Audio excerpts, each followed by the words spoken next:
Buenos días, buenas noches, gente. Este es el primer microcast de Somos Canadá. Santiago, hoy tenemos un reto.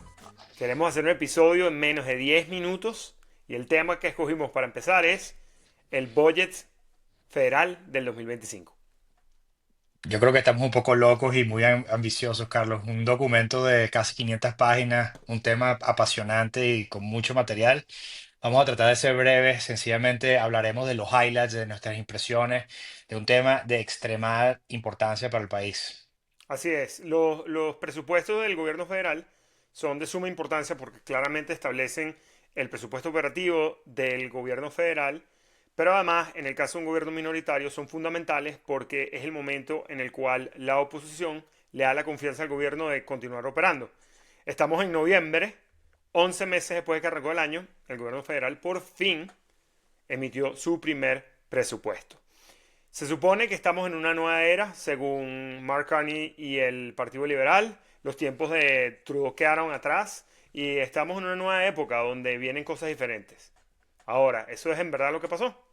Vamos a ir a los resultados, Santiago. ¿Qué pasó en el presupuesto que sacaron esta semana? Primero que todo, de nuevo, esto ha sido quizás el budget con más hype y más anticipación probablemente en la historia de Canadá.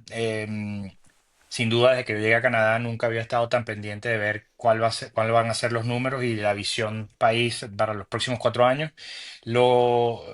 Digamos, mi primera reflexión apenas veo los balances es que hace ver a la era Trudeau una era de austeridad. ¿Qué quiero decir con esto? Que el gasto que va a iniciar el gobierno de Mark Carney es Trudeau en esteroides. Recordémosle a los oyentes, Carlos, que el cataclismo que implosionó la era Trudeau fue justamente la declaración del budget del año pasado de 61 billones o millardos, vamos a llamarlos billones por simplicidad, eh, y hubo la renuncia de la ministra de Finanzas, Cristina Freeland, en ese momento, y meses después hubo elecciones, renunció Trudeau. Este presupuesto, Carlos, es un déficit de 78 billones de dólares canadienses para este año y cifras muy similares para los próximos 4 años. ¿Qué te parece?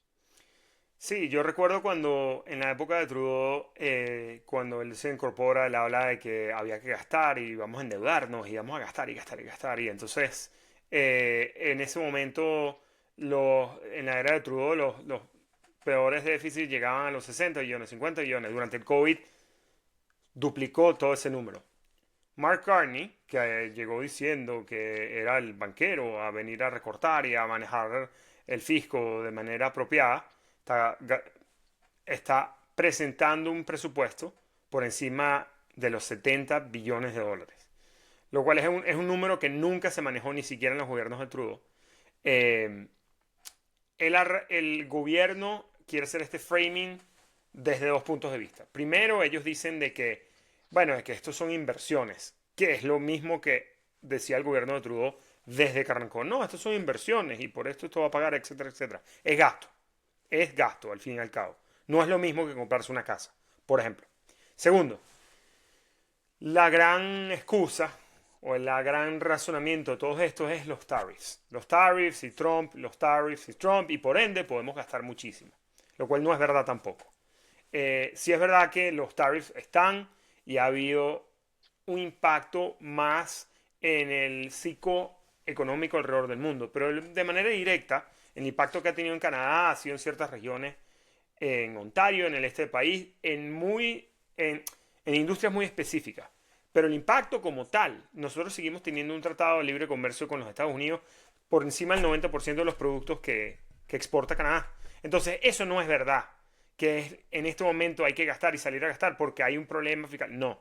Estamos donde estábamos desde el punto de vista económico y desde el punto de vista fiscal por el mismanagement del Partido Liberal hasta este momento, y Mark Carney está demostrando que es solo una continuación de lo que era Justin Trudeau y seguimos de mal en peor.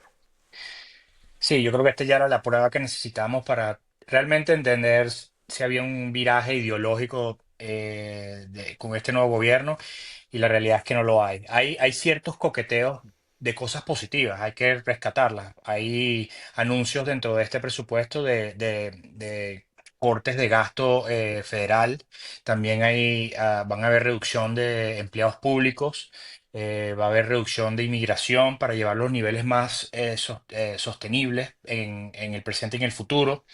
Pero la realidad es esa, que ellos están haciendo ahorita malabarismos técnicos y no entraremos en esas diatribas, pero para tratar de maquillar los números, y los números son muy preocupantes, porque de nuevo es deuda, y la deuda hay que pagarla tarde o temprano, y va acumulándose a niveles que realmente ponen en riesgo la estructura económica de este país.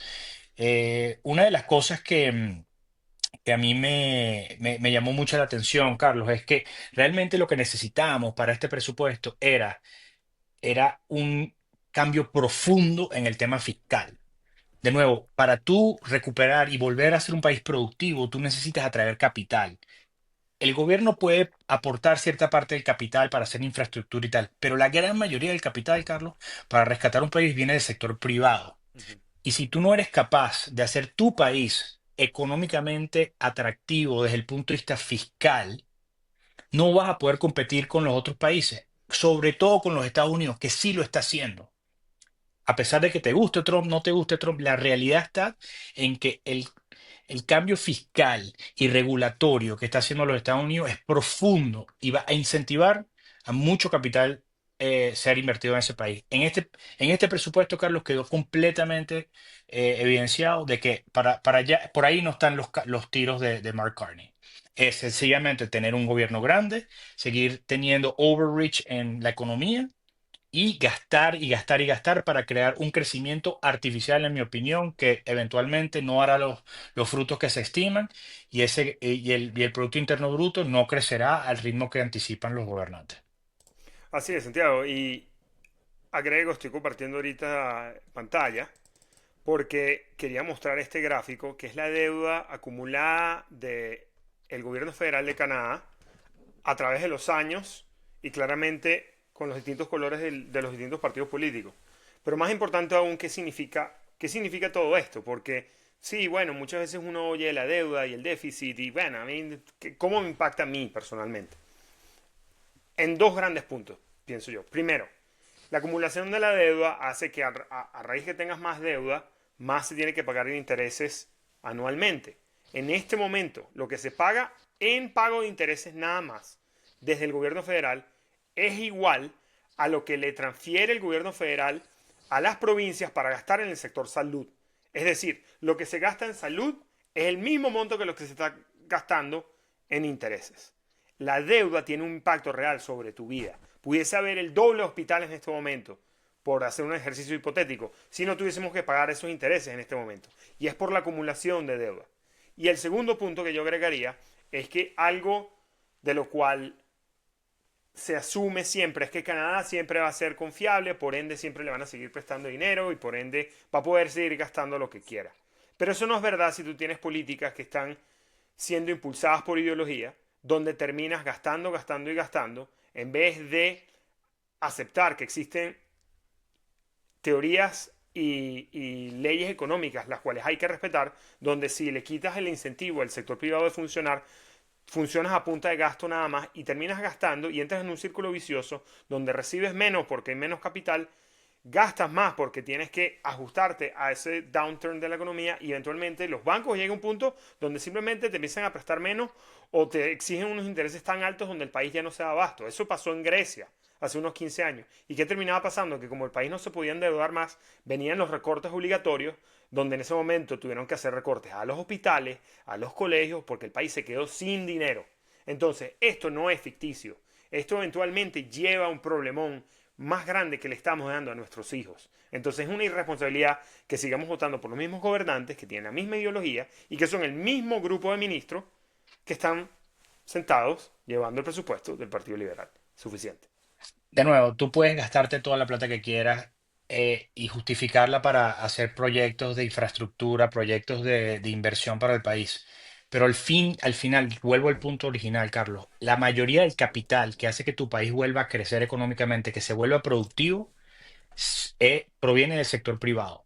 Y las reformas fiscales que se esperaban, que realmente era la mayor expectativa del presupuesto, sencillamente they fell flat. No lograron no hubo ese cambio profundo que se necesitaba. Seguiremos siendo un país con mucho red tape, con un marco regulatorio completamente estrambótico, que no es competitivo, ni siquiera prácticamente ya con Europa, que está revirtiendo muchas de sus leyes ambientales. Y eso lamentablemente hará que todo ese capital que se está invirtiendo no veamos los retornos que se esperan. Y la deuda se vuelve incontrolable y empieza a crear problemas ya de cimientos en la sociedad. Entonces, esa es mi reflexión, Carlos. Yo hubiese querido ver, por ejemplo, el marco regulatorio ambiental sumamente modificado y realmente no hay prácticamente ningún cambio, salvo, gracias a Dios, la aparente eliminación del emissions cap no está completamente claro, como con todo con Carney lo dejan ambiguo, pero eso básicamente es la sentencia de muerte del sector energía de este país y bueno, gracias a Dios eso lo pareciera que lo van a rectificar, pero el resto, todas las mismas, Carlos, todas las mismas. Explícame tú cómo es posible entonces que una empresa privada quiera invertir aquí en vez de poner su dinero en Estados Unidos. Imposible. Es imposible, es imposible. Realmente estamos yendo en contra de todo lo que dice el libro y las teorías económicas y lo que ha funcionado en el pasado alrededor del mundo. Y es inentendible que eso venga a más de un banquero. O a lo mejor es entendible, para discutir otro día. En fin, Santiago, nos pasamos de los 10 minutos. Vamos a cerrar diciendo que viene, para que este budget pase, tiene que haber un voto en el Parlamento a favor del budget, donde más del 50% tiene que votar a favor. También los partidos se pueden abstener, lo cual hace, en mi opinión, más probable que este budget pase. Porque si bien a lo mejor el partido NDP o el bloque de QA no quieran apoyar este budget y definitivamente el Partido Conservador no lo va a apoyar, lo que necesita es una mayoría simple del gobierno y si se abstienen los otros partidos de oposición con que el Partido Liberal vote versus el Partido Conservador, ya el budget pasa. Entonces, bueno, a ver cómo continuamos, pero lo dejamos hasta aquí, Santiago. Yo también, sí, yo creo que nos pasamos un poquito, pero igual lo dejamos breve. Esas fueron nuestras impresiones preliminares, gente. De nuevo, es un documento muy denso, muy técnico. Podríamos estar aquí horas realmente hablando de los detalles. Yo creo que, Carlos, tenemos la oportunidad de ir publicando ciertos datos más específicos en nuestros siguientes posts. Pero de nuevo, decepcionado. Hay ciertas mejorías, sí, pero para el damage control state que estamos no es realmente suficiente para lo que este país necesita para echar adelante y es más de lo mismo. Ahí creo que es una conclusión bastante clara que tenemos tú y yo. Así es, Santiago. Vamos a dejarlo hasta acá. Nos volveremos a ver en otro microcast de Somos Canal. Buenas Gracias, noches. Carlos. Buenas noches.